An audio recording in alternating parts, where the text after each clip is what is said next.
Sa lahat ng mahal kong followers, meron na kaming ibabalita sa iyo, medyo malungkot na balita. Si Doc Lisa may breast cancer. Nagki-chemotherapy na siya, kaya nakita nyo medyo nakakalbo na. And one day baka matanggal na rin yung buhok niya. Hello everyone, welcome to my journey. Life with Christ, without Christ. And una po sa lahat ay tutulog na po sana talaga ako. Pero ang dami na po nag-aabang ng topic po na ito sapagkat may dalawang dalubhasang doktor na napakahusay. Kung hindi po ako nagkakamali, nag-start ang Facebook page ni Doc Willie Ong na ngayon ay may 17 million followers sa Facebook. Ay 2013 ata siya nagsimula.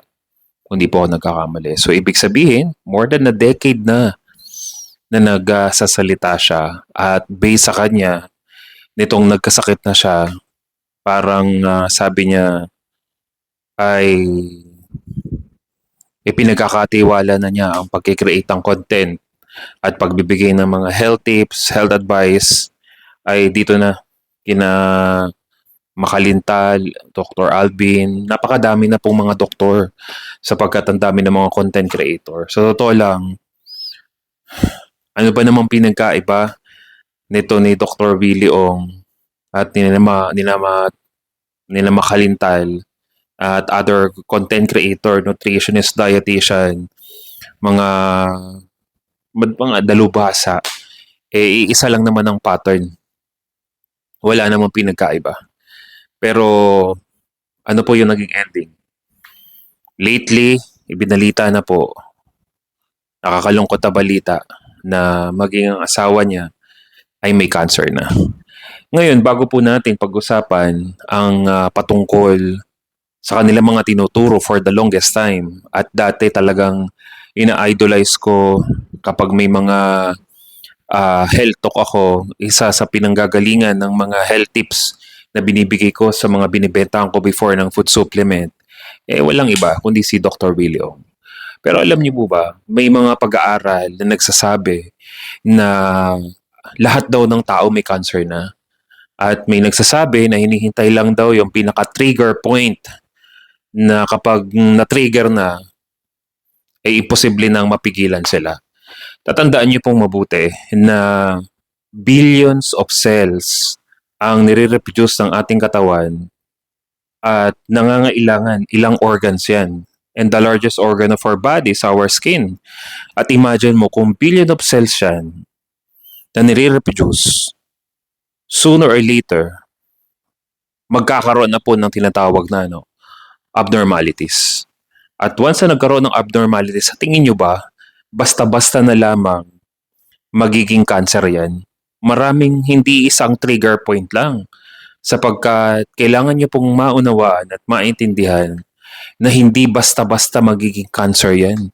Sapagkat marami yan, kumbaga ang immune system natin, marami pa siyang pagdadaanan na barrier bago pa talaga siya makonsider na cancer at bago pa siya talagang mag-spread out at hindi na mapigilan. Pero kung iisipin mong mabuti, sa daming mga, ito pakinggan nyo pong mabuti sa daming dapat i-consider na pagdadaanan pa bago siya tuluyang maging abnormal at maging cancer. Imagine mo, yung lifestyle na meron ka, kung nasa genes ba yan, imagine mo kung masyadong exposed sa radiation, at ikaw ba, stress ba yung environment mo, pagkain, napakadami. Pero isa ang napansin ko, malaking factor pa rin po talaga ang pagkain sapagkat isa sa mahihirapan ang ating immune system na hindi na talaga niya maprotektahan ang ating katawan kapag sobrang tagal ng inflammation sa loob ng ating katawan. Sapagkat kung iisipin mo, even na lamang po sa sa alam naman natin ang ating liver ay nagre-reproduce ng cholesterol. Isipin mo na lang na magkaroon ka ng fatty liver, tumaas ang triglycerides mo, at nagkaroon na ng pamamaga, inflammation. Isipin mo na lang, isang part lang yun ng organ natin, ha?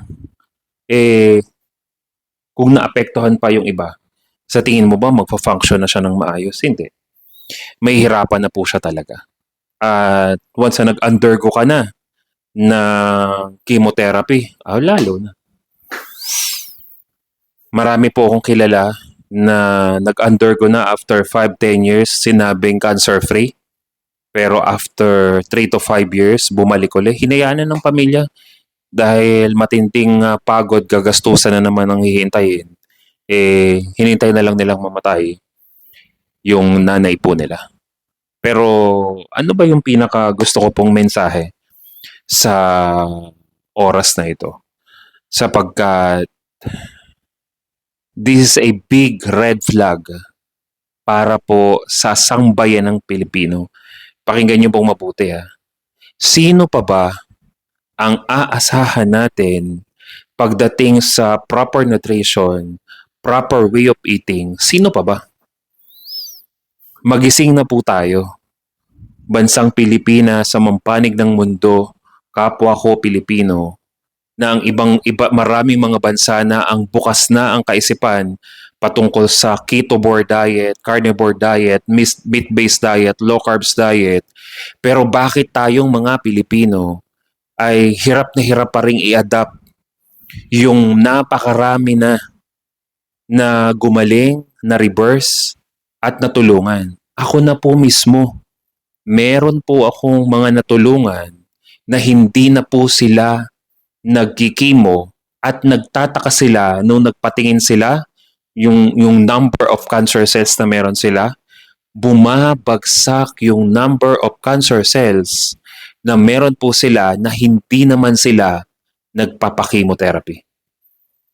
Sapagkat, nako, hanggat kaya pa ng katawan mo, tuloy lang ang chemo, at kapag hindi na, sasabihin mo at ng iyong pamilya ay at ang mahalaga, nagawa natin yung part natin as a family member. Hindi na siguro magdadamdam si nanay o si tatay o si kapatid dahil alam naman niya inilaban natin siya. Ang totoo niyan, tayo po mismo yung pumatay sa family member natin instead of magkaroon ng elimination diet. Kailangan po talaga sapagkat napakadami pang mga barrier, napakadami pang lalabanan bago itong abnormalities na cells na meron sa katawan natin, bago pa siya tuluyang maging cancer. Pero isa sa pinakamatindi na hindi po napansin ng mga dalubhasa is yung long period of time of inflammation. May hirapan na po yung immune system natin na malabanan. Bakit? From the inside may problema na eh. Kaya nga itong mga dalubhasa ay nagkaroon ng good and bad cholesterol which is there's no such thing as good and bad cholesterol. Ang problema lang talaga hindi natin na-address yung mga pagkain that we need to eliminate para makapagtrabaho ng maayos si cholesterol. Kaya patungkol po sa nangyari, this is a wake-up call para sa ating mga Pilipino, mga nakafollow sa doktor na ito, na hindi po biro, na kung patuloy pa rin nating kokopyahin ang mga health tips patungkol sa proper nutrition. Hello? May nag-comment nga doon sa video ko Sabi niya doon sa comment na, alam mo, kapag ang tao illiterate, maniniwala pa rin talaga sa mga doktor. Pero kapag ginagamit mo na yung isip-isip mo, bukas na ang kaisipan mo, bukas na ang mga mata mo sa quality na information na alam mo na madali lang naman at makakatulong ito talaga sa iyo in a holistic form, hindi na po kayo basta-basta madadala ng mga doktor. Bakit po ba ako? 100,000 of people ang nakasubaybay at nanonood na ng mga videos natin, at ilan na po ang nagpapakote sa akin. Ang lagi ko pong tinatanong sa kanila, bakit ako? I'm just a pastor. Yeah? Pero meron akong proven and track record na numbers of people na gumaling talaga kahit kokonti po ito. Yun lang naman, tinatanong ko lang naman sila, bakit ako? Pastor, kita ko naman po ang mga magagandang comment. Nakita ko po yung mga videos po ninyo. Sinubaybayan ko, pinanood ko na po lahat ng videos po ninyo. At nagpapasalamat po ako sa Panginoon na ikaw po yung ginamit ang Diyos to prolong my life, magkaroon ng disiplina, at kailangan ko po ng someone na mag-guide at magko-coach po sa akin to become healthy. Para po gumaling po yung kalusugan. Pero tatandaan niyo pong mabuti, ano ba yung madalas? Based po sa latest post ng kanilang fans club ng kina Dr. Willie Ong, vegetarian na daw siya. Vegetarian at wala na daw beef. Parang nananadya na kung susundin niyo po yung mga post niya na may cancer na silang may asawa, tapos pipiliin niya pa ang pagiging vegetarian, ay ewan ko na. Ewan ko na po talaga. Tatandaan niyo po, maraming trigger points para maging cancer cell, pero malaking factor ang pagkakaroon ng matagal na inflammation sa loob ng ating katawan na hindi po talaga yan ma-address hanggat hindi po natin tatanggapin ang salitang elimination diet. Marami po kayong aalisin at kailangang i-focus na pagkain para ma-address agad yung inflammation at mas maging active po, makapag-repair itself ang ating immune system. Naniniwala po ako. Wala pong sakit ang hindi kayang pagalingin ng Diyos. Kung tayo po mismo gagamitin natin ang ating kaisipan, hindi lang natin iasa ating Panginoon na maghimala siya at magpagaling. Kung tayo po mismo, may mga signs na napapanood na sa social media na kailangan nyo na lang pong sundin at gawin, ewan ko na lang po talaga. O talaga bang sarado lang talaga ang ating kaisipan? Nakita na natin ang nagiging resulta na siya mismong nag-a-advise, siya po mismo in pain at may sakit. Hello? Come to think of it. Ako po, nagbibigay ako na kahit antok na po ako, pero hindi lang po talaga ako makapaniwala.